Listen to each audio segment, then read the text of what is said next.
Dobro, lepo pozdravljeni. Hvala lepa, da ste se odzvali na naše povabilo.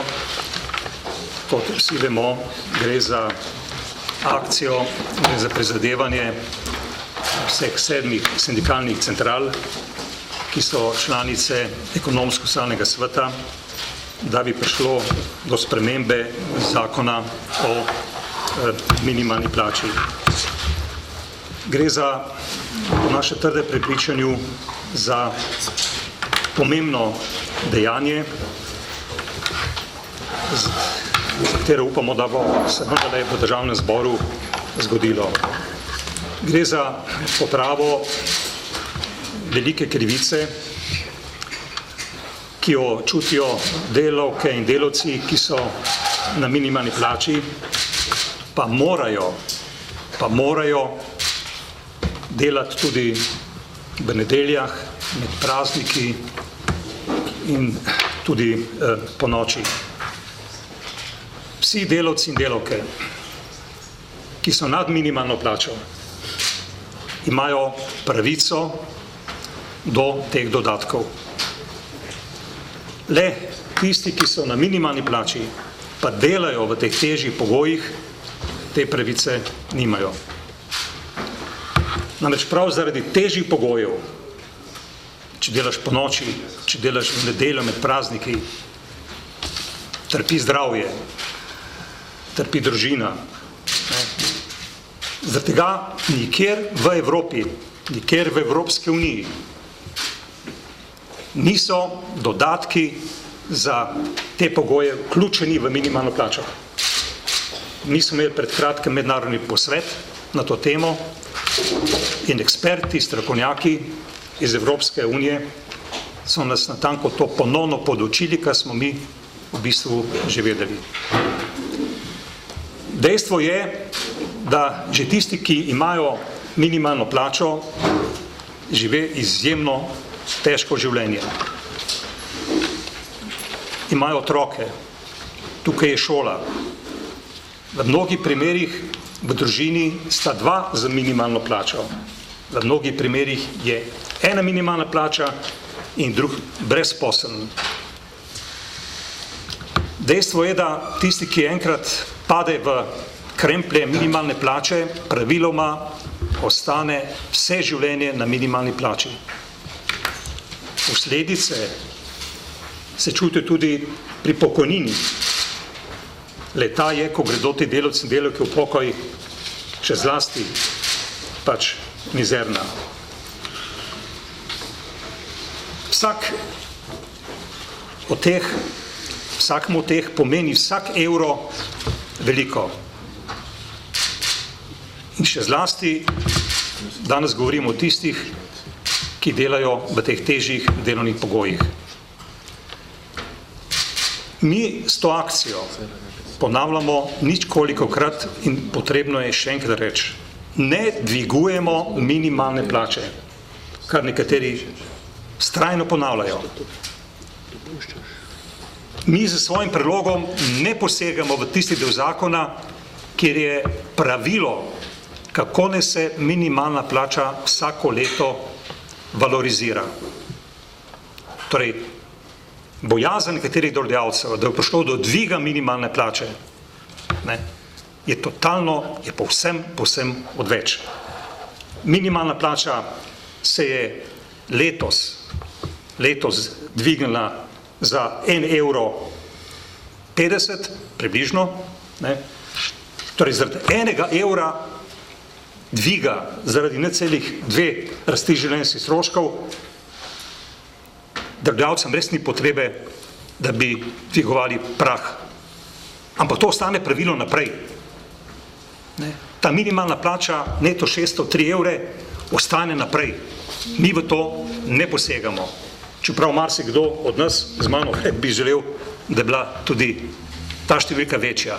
Ne, s tem predlogom ne posegamo v višino minimalne plače. Želimo pa, da se ti dodatki, ki so všteti v to številko, izvzamejo, ker je pošteno in ker je tudi pač pravično. Da bi razumeli bistvo problema in krivice, ki se dogajajo, bom to ilustriral na 2 primerih. Ko zdravnik dela po noči ali dela v nedeljo, ima za to delo dodatek zaradi težjih pogojev dela. In prav je, da ima ta dodatek. Medicinska sestra ali pa drugo osebje, ki mora biti prisotno, pa je na minimalni plači, te pravice nima. Ali pa na sodišču. Ko sodnik, ki je dežuren, dela po noči, pa med prazniki ali v nedeljo, ima dodatek za težje pogoje dela. In prav je, da ima ta dodatek. Ni pa prav, da recimo strojopiska, ki sedi poleg njega in pač piše tisto, kar mora pisati, tega dodatka nima. Nima pravice. Po vrhu tega, mi smo, samo to, da še rečem, poskušali večkrat prepričati pač delodajalce, da ne bo to naš dogovor, da to izvzamemo iz zakona. Poskušali smo v času konjunkture 2007, pa še poprej večkrat. Ni bilo moč. Češ, ne, se bo sesulo gospodarstvo. Zdaj, v času krize, pa smo že nekako izven te krize, spet ni pravi čas. Torej, za popravo teh krivic za nekatere delodajalce, k sreči ne za vse, ni nikoli pravi čas. Češ, to bo sesulo gospodarstvo. Ampak, za katere, recimo, poklice, oziroma delovna mesta gre? Sej, to so vsi razpršeni. Kolegica Andreja in moji kolegi bodo to vsak na svojem področju še bolj ilustrirali. Ampak, recimo, negovalno osebje v domovih za starejše, mora biti tam 24 ur. Del medicinskega osebja, varnostniki, trgovke ali del osebja v nedeljah, ker mora delati. Torej, varnostniki sem rekel, v tej skupini sodi velika večina, da tako rečem, in še vsak lahko doda še kakšen profil. Ti ljudje, če bodo dobili nekoliko več, zato ker delajo samo v tej pogojih, da bodo ti ljudje uničili gospodarstvo, da bo zaradi tega, kot pravijo delodajalci, ali en del delodajalcev, da mora biti tukaj zelo previden, da bo selili proizvodnjo nekam v tujino. Mislim, zanimivo je, da ti delodajalci, da ta skupina delodajalcev, pa nič ni protestirala, ko je šlo 20 milijonov za stresne teste. 20 milijonov. Nihče ni protestiral, da bo to uničilo delovna mesta, ker posledično morate nekdo plačati. Nihče od teh se ni odpovedal nagradam, odpravninam visokem, češ to bo uničilo delovna mesta, ker bomo šli v tujino. Ne pri teh najbolj socialno ogroženih delavkah in delavcah, pa prikazuje, kot da se bo vse skupaj pač sesulo. Še nekaj je, in tukaj upamo, da bo prišlo do izraza velika solidarnost med vsemi. Torej med tistimi, ki imamo to srečo, da nismo na minimalni plači, da bi z podpisi pomagali, izrazili podporo in soustvarjali pogoj, da zberemo teh 5000 podpisov. Ne. To ne more biti samo problem tistih, ki so na minimalni plači. Pomembno sporočilo je, da prav tukaj prihaja do povezovanja zasebnega in javnega sektorja. Ne. Tukaj ni ločnice. Ne. Tukaj so vsi delavci in delavke ujeti v past tega dela zakona o minimalni plači.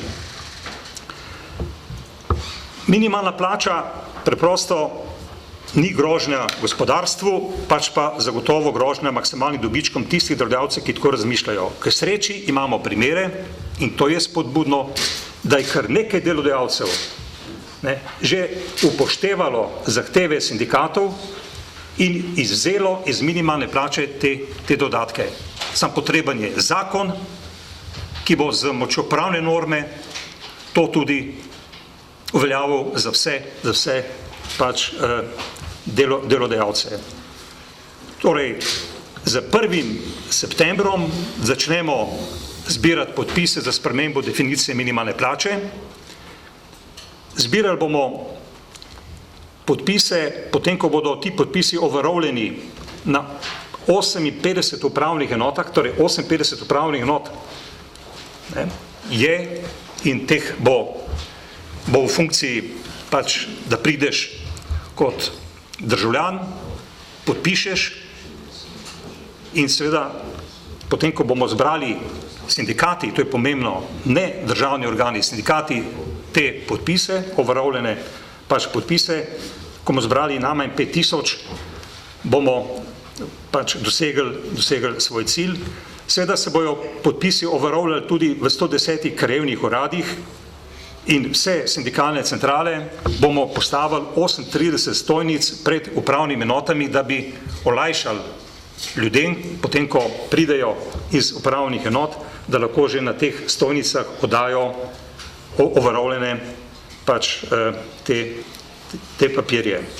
Mi želimo, da bomo čimprej, namreč akcija seveda traja formalno 60 dni, ampak mi želimo, da bi čimprej zbrali več kot 5000 podpisov, takrat bi akcijo zaustavili, kajti želimo, da bi čimprej to dali v državni zbor, da bi lahko čimprej stekel parlamentarni postopek z namenom, da bi še letos bila ta sprememba zakona sprejeta in da bi z 1.1.2016 te spremembe stopile v veljavo. Andreja. Najlepša hvala. Jaz bi morda dodala samo par ključnih poudarkov, kajti velikokrat se namreč pozablja, da je recimo minimalna plača, plačilo za delo. Vedno znova slišimo v sredstvih javnega obveščanja, da gre za socialni korektiv, da gre za darilo. Potrebno je poudariti in povedati, da gre za plačo, ki posameznik zasluži za cel mesec trdega dela in nesprejemljivo je, da ne omogoča dostojnega življenja. Sramotno je, da morajo zaposleni ob tem, da cel mesec trdo delajo, hkrati še po pomoč na Rdeči križ in Karitas, da lahko preživijo. Sedaj znaša 604 evre neto, če ni vzdrževanih družinskih članov in seveda ne omogoča dostojnega življenja, kaj šele dostojnega življenja tako delavcev kot njegovi družini, kot bi ga v skladu z mednarodnimi standardi organizacije dela morala. Če nam uspe, če bojo potrdili ta zakon tudi poslanci Državnega zbora, bomo končno po 20 letih odpravili veliko krivico, s katero se soočajo zaposleni prejemniki minimalne plače. Primeri so bili že predstavljeni. Moram poudariti, da gre za neenako obravnavo ne samo in zgolj med samimi zaposlenimi v Sloveniji, temveč da gre za neenako obravnavo znotraj istega podjetja. Samo tisti, ki imajo najnižje plače, namreč niso upravičeni do teh dodatkov. Ostali so, le oni ne, saj so vključeni v teh 790 evrov bruto. Če nam uspe in upamo in verjamemo, da nam bo tako tem prejemnikom po 20 letih končno priznan in izplačen dodatek za delo v neugodnem delovnem času, torej za delo v nedeljo, po noči in pa na praznike. In prav tako moramo opozoriti na to, da ne gre za nek splošen dvig. Večkrat smo že predstavili, da niso vsi zaposleni na minimalni plači, tudi da ne delajo vsi zaposleni na minimalni plači tudi v teh pogojih, bodisi nočnega, nedeljskega ali prazničnega dela. Gre pa za odpravo velike krivice in za odpravo nezakonite obravnave zaposlenih. In menim, da je čas, da se temu naredi konec. Bilo je že povedano, da se je letos minimalna plača dvignila samo za 1,58 evra bruto oziroma 1 evro neto. Tako z tega vidika ni nobenih razlogov, da se ne bi izločili dodatki. Poleg tega moramo upozoriti na to, da je AJPES, ki je objavil podatke o poslovanju gospodarskih družb, recimo prikazuje, da so se neto čisti dobički družb v lanskem letu povečali za 138,4% glede na leto pred tem. Prav tako je 66% gospodarskih družb, ki so zaposlovali 82% zaposlenih, ustvarilo 3,3 milijarde evrov čistega dobička in ga povečalo za 20%. Ves čas gleda, da se dejansko želi podaljševati krizo samo na račun delavcev, zaposlenih v zasebnem sektorju, zaposlenih na minimalni plači, zaposlenih v javnem sektorju in upokojencih. Drugače pa za ostale naj bi se kriza nehala. Prav tako bi želela še dodati, da tudi podatki AJPES-a kažejo, da tam, kjer so plače po individualnih pogodbah najvišje, so plače po kolektivnih pogodbah najnižje. In najbolj so glasni točno tisti delodajalci, ki so ustvarjali najvišje dobičke v preteklosti in kjer imajo menedžerji najvišje plače.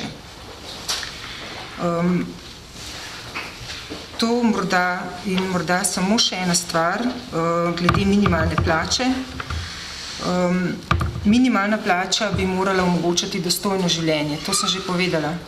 In Inštitut za ekonomska raziskovanja je v letu 2009 izračunal, da posameznik potrebuje 606 evrov za preživetje. Danes smo v letu 2015, naša neto minimalna plača pa znaša 604 evre. Koliko so se povečali življenjski stroški, koliko danes potrebuje odrasla oseba, da preživi, še ni bilo izračunano, ampak menimo, da je čas, da če delajo, da že tako pač ne morejo preživeti, da če delajo v teh težkih pogojih dela, da se jim to končno prizna. Da to je tak korak, ki bi ga poslanci lahko prepoznali kot ključnega in izredno pomembnega. Hvala. Hvala lepa, lepo pozdravljeni v imenu Konfederacije sindikatov javnega sektorja. Po vsebini ni kaj dosti več dodati, zato naj sam v imenu zaposlenih v javnem sektorju izpostavim predvsem pomen tega, da vseh 7 konfederacij pri tej zahtevi nastopa povsem enotno in seveda, da je to ena od priložnosti, ne pa zadnja, ko lahko pokažemo enotnost tako zaposlenih v zasebnem kot v javnem sektorju, kar se mi zdi pomemben element, ki bo omogočal v prihodnje spopad za izboljšanje življenjskih pogojev delavk in delavcev v naši državi, tako v zasebnem kot v javnem sektorju. Kar se tiče javnega sektorja, naj povem, da je sicer v javnem sektorju zdaj po novih podatkih že 9000 ljudi prejema minimalno plačo, to so podatki iz junija z vladne analize, ki jo je pripravila pred pogajanji za torej pred jesenskimi pogajanji za plače v prihodnjem letu in da seveda en del prejema tudi te dodatke, zlasti je kolega Dušan že omenil zaposlenih v zdravstvu, v sociali in tudi nekje drugje. Zato smo mi to obdobje priprav na začetek zbiranja podpisov osredotočili zlasti na poziv k solidarnosti tistih, ki imajo v javnem sektorju višjo plačo, učiteljev, medicinskih sester, ki prejemajo višjo plačo, policistov in drugih, in jih pozvali k solidarnosti in udeležbi k tej oddaji podpisov. Tako da računamo, da bo da bo ta solidarnost tudi izkazana. Za konec še stavek, to, kar je tudi Andreja že izpostavila, bi tudi sam želel, če pogledate podatke, kako hitro rastejo davki pobrani od dobičkov podjetij v letošnjem letu, kaže, da bo na koncu tega leta praktično vseh davkov več za 1% bruto domačega proizvoda kot lansko leto, to je 360 milijonov, potem praktično sploh ni nobenega resnega argumenta za to, da tega ne bi storili, celo več. Jaz mislim, da je to začetek neke poti, ki bo omogočal tako v javnem kot v zasebnem sektorju pač v prihodnjih mesecih in letih izboljšati pogoje, ki so se delavcev in delavk, ki so se poslabšali v času krize, medtem ko se je delež kapitala, kot veste, v bruto domačem proizvodu pa v času krize povečal. Delež stroškov dela pa izrazito zmanjšal, kar seveda eksplicitno kaže na to, citiram podatke Ekonomskega inštituta pri Pravni fakulteti in analizo magistra Veljka Velimirja Boleta, kar eksplicitno kaže na to, kdo je nosil posledice te krize in čas je seveda, da se te stvari poračunajo nazaj. Hvala lepa. Zdenko Pajako, podelimo. Zdenko, lepo Pajak. Ja, hvala, lepo zdrav tudi z moje strani Slovenske zveze sindikatov Alternativa. Zdaj, glede na izčrpnost kolegice in kolegov, je zelo težko kaj k temu dodati. Mogoče kakšen poudarek, ki mogoče šteje od kakšne vsebine bolj kot kakšen drugi. Ta naš pristop, ko smo šli izrazito racionalno, da ne zahtevamo skozi zakonodajno pobudo izločitev vseh dodatkov iz minimalne plače, je nekaj, kar nas navdaja z ambicijo, da bomo s to zakonodajno pobudo uspeli. Zgolj, čeprav bi bilo prav izločiti tudi dodatek za delovno dobo, za neugodne obremenitve pri delu, nevarnosti pri delu in delovno uspešnost. Smo mi vseeno s to našo racionalnostjo ciljali zgolj v začetku redefinirane minimalne plače na izločitev nočnih, nedeljskih in prazničnih.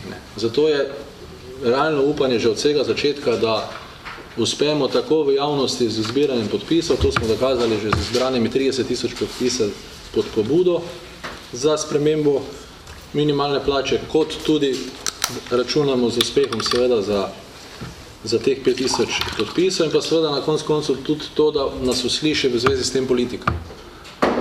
Mi smo v tem obdobju pred 3 meseci imeli obiske tudi pri poslanskih skupinah, imeli kar nekaj pozitivnih odzivov.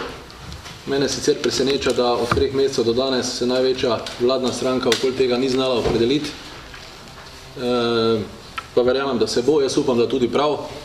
Mogoče nagovor v zvezi s tem, pa parafriziram eno izjavo nekega politika iz nekega obdobja. Minimalna plača ni drugorazredna tema, je za nas prvorazredna tema in bi veljalo pričakovanje, da se do njega opredeli pravočasno in primerno politika. Če že imamo na drugi strani delodajalce, ki s takimi drugačnimi izjavami negirajo ta naša prizadevanja, ampak kljub vsemu pričakovanje je uspeha tako pri zbiranju podpisov, kot tudi v parlamentu. In še enkrat poziv vsem članom, nečlanom, zaposlenim, da se udeležijo tega podpisovanja v čim množičnejšem številu. Hvala lepa. Jaka? Lepo pozdravljeni tudi v imenu Konfederacije sindikatov Slovenije Pergam, ki se seveda pridružuje tej, če nadaljujem, kjer je zaključil kolega Lorber, pri tej pomembni pobudi skupnih sindikalnih central, ki zadeva tako delavce zasebnega kot tudi javnega sektorja, ker so tudi deleži zaposlenih, ki prejemajo minimalno plačo, precej podobni. Seveda to ni nova pobuda, to je pobuda oziroma sprememba, za katero se sindikati prizadevamo že vrsto let, glede spremembe definicije minimalne plače in je pravzaprav logična posledica tega, da so v zakonu določeni pač dodatki za manj ugodni delovni čas, za pravzaprav nesocialne pogoje dela, kar se tiče delovnega časa in seveda tudi na ta način nekako usklajujemo, želimo uskladiti našo zakonodajo tako s stališči mednarodne organizacije dela, kot tudi z ureditvijo v ostalih državah, kjer je, tako kot je bilo že prej povedano, minimalna plača plača. ne gre za socialni korektiv, ne gre za nek socialni transfer, ki bi ga zagotavljala država, gre za plačilo delodajalca delavcem za opravljeno delo v polnem delovnem času in seveda prav je, da delodajalec za delo, ki je opravljeno v teh najtežjih, najbolj neugodnih časovnih delovnih pogojih tudi ustrezno plače in da se tudi tistim zaposlenim, ki prejemajo najnižje plače, ti dodatki pri njihovem plačilu za delo tudi poznajo. Naša želja seveda je, da tudi poslanci, potem ko ne dvomimo, da nam bo uspelo te podpise v podporo zakonu zbrati, tudi prisluhnejo tej pobudi, jo podprejo in seveda tudi podprejo potem zakon, ki ga bodo obravnavali v Državnem zboru in na ta način odpravijo krivico in sprejmejo zakon, ki nekaj prinaša tudi tistim, ki prejemajo najnižje plačilo za svoje delo in delajo v teh najtežjih delovnih pogojih, kar se tiče delovnega časa. Seveda pa je potrebno ob tem omeniti, da bo potrebno spremeniti tudi še kaj, tudi na področju razbremenitve dela, zlasti tudi pri plačah teh najnižje plačanih zaposlenih. Na koncu naj se zahvalim vsem tistim, ki so že v načelno podporo zakonu svoje podpise prispevali in hkrati poudarjam, da si želimo, da se vsi v čim večjem številu odzovejo pozivu k oddaji podpisov v podporo zakonu, tudi tisti, ki so te načelne podpise že podali, kajti to še niso bili podpisi, ki se dajo v podporo zakonu, ampak bo potrebno te podpise zbrati overjene pred uradnimi osebami na uradnih enotah, tako da pozivamo vse člane in članice, tiste z minimalnimi plačami in tiste, ki prejemajo višje plače, da solidarnostno podprejo to pobudo, pa tudi seveda vse ostale, ki odpravo te krivice glede minimalne plače podpirajo, da oddajo svoj podpis v podporo zakonu v najkrajšem času od začetka zbiranja podpisov. Hvala lepa. Peter. Lepo pozdravljeni. Torej, naše aktivnosti glede spremembe zakona o minimalni plači trajajo že od pomladi. Seveda pa to so te, ki so vezane neposredno na to spremembo zakona. Naj spomnim, da smo poskusili to postaviti kot v skupni načrt v socialni sporazum, kjer smo bili neuspešni. Zato pa je to zbiranje podpisov, ki ga začnemo s 1. septembrom, v bistvu zaključna faza, ki je imela eno prekinitev 2 mesecev zaradi počitnic. V bistvu smo mislili, da bomo to že prej opravili, če želimo, da se bodo vse parlamentarne procedure speljale tako, da bi zakon lahko veljal 1. januarja. Zato tudi moj poziv vsem zaposlenim in tako članom kot nečlanom, tako vsem državljankam in državljanom Slovenije, ki velikokrat obupujejo, da se v tej državi ničesar ne da storiti. S tem, ko bodo si vzeli nekaj minut časa in stopili do upravne enote in izpolnili formular ter pred uradnikom ali uradnico na upravni enoti podpisali svojo podporo, bodo seveda lahko pripomogli k temu, da državljanska pobuda dobi svojo pravo veljavo in je to tudi nek način aktivnosti sindikatov, ki ni samo rom-pom-pom na ulici, da bo nekdo drug nekaj naredil, ampak smo se tokrat konkretno odločili peljati neko akcijo, direktno sami vložiti spremembo zakona. In to je v bistvu nek presedan do zdaj. In zato tudi ta poziv in seveda, da bodo ti roki čim prej lahko speljani in da bo zakon začel veljati takrat, kadar želimo. Pozivam še enkrat vse, da se, če se le da, prve dni zbiranja podpisov množično odpravijo na upravne enote, tako da bomo lahko čim prej ta uradni del vložitve zakona z overjenimi podpisi pripeljali do konca in potem zakon prepustili poslancem, pri katerih upam, da bo dovolj posluha za to, da se odpravi ta krivica, o kateri je bilo danes že veliko govora. Hvala lepa. Hvala lepa. Evelin, izvoli. Pozdravljeni tudi v imenu Konfederacije novih sindikatov Slovenije Neodvisnost, ki jo vodim. Kaj veliko zapovedati ni, argumente so predstavili kolegica in kolegi že pred mano.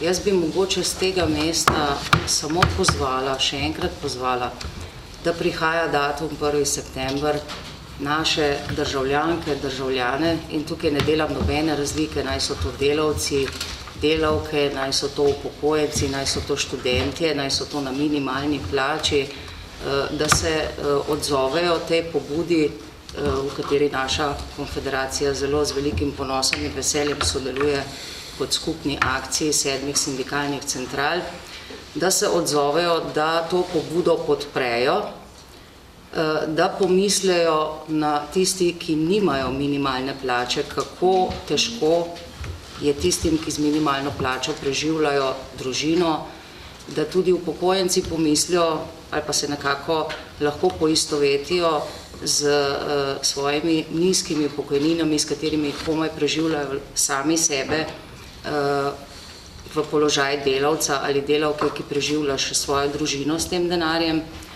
da tudi študentje pomislijo na to, da vstopajo na ta trg dela in da če se bo ta anomalija ali pa bi rekli že skoraj neustavnost odpravila, da ne bojo izpostavljeni temu in da pristopijo k naši pobudi, da oddajo svoj podpis podpore.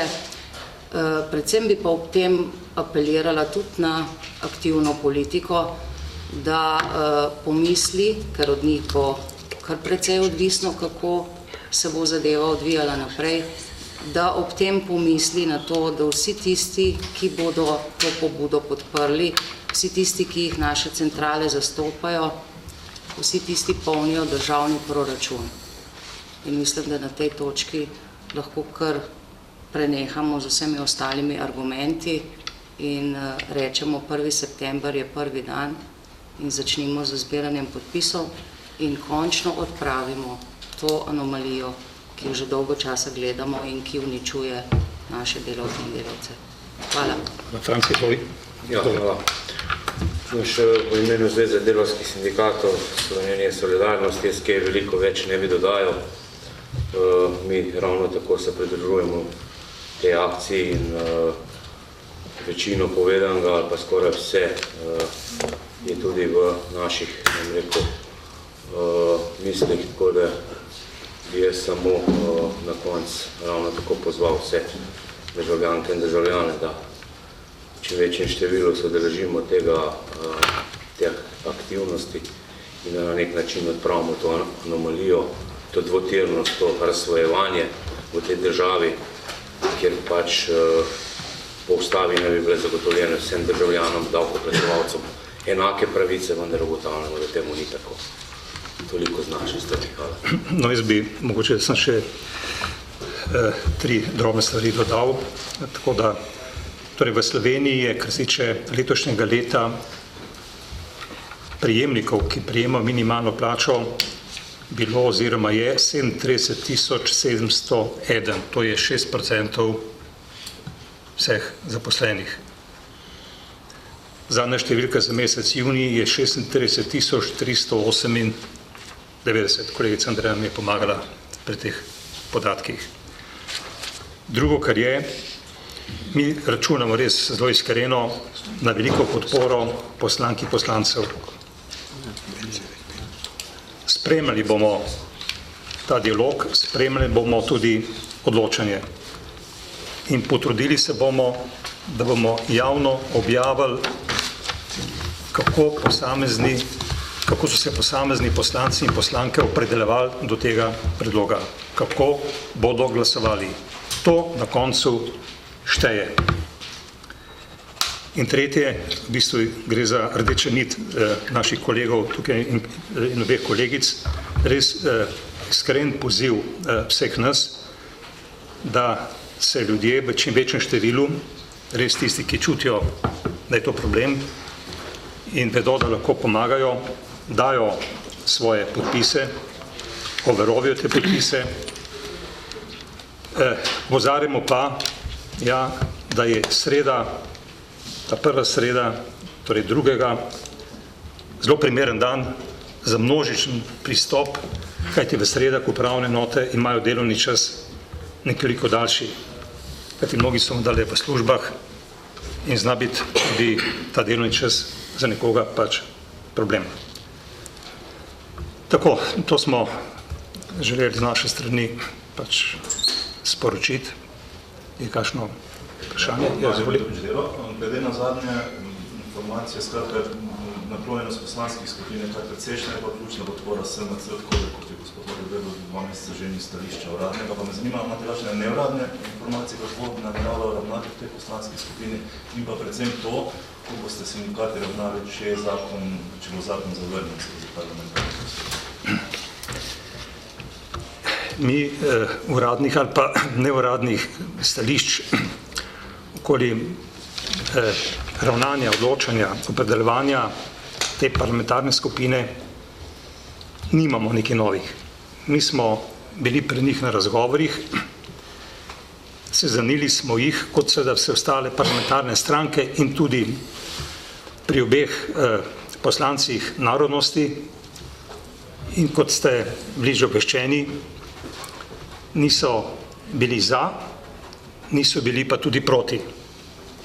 Tako da tukaj obstoja zagotovo negotovost, ki ni majhna, kajti vendarle gre za najmočnejšo parlamentarno stranko. Zdaj kako naprej? Mi smo zdaj, moram reči, koncentrirani na to, kar je pred nami. In čaka nas res dosti dela. Mi sebe ne precenjujemo, tudi pri teh podpisih, pa tudi podcenjujemo se ne. Tako da v tem trenutku smo koncentrirani na to. Ampak vendarle, če se slučajno zgodi,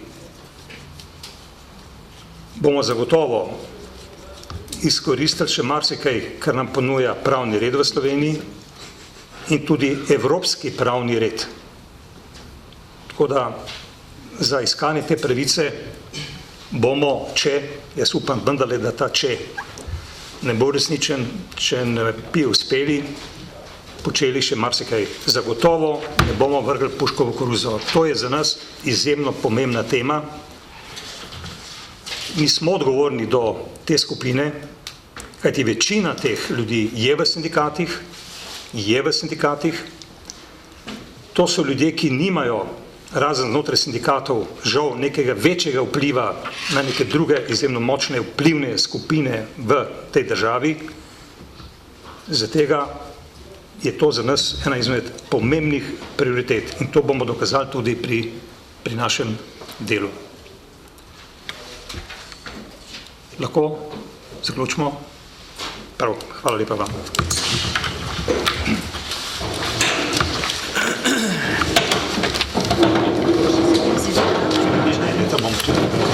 Nadaljujemo. Zdrži, kot takrat nekaj kaj 7. Ne, 9. Ne, Vidič, ko smo izvolili, verjetno tudi drago, to ga pa ni dobil, ne vem še. Unedva ne morata uskladiti termina oba ministra. Ker bo prišel Mramor te svoje lamentacije o tem, kako nam je zelo.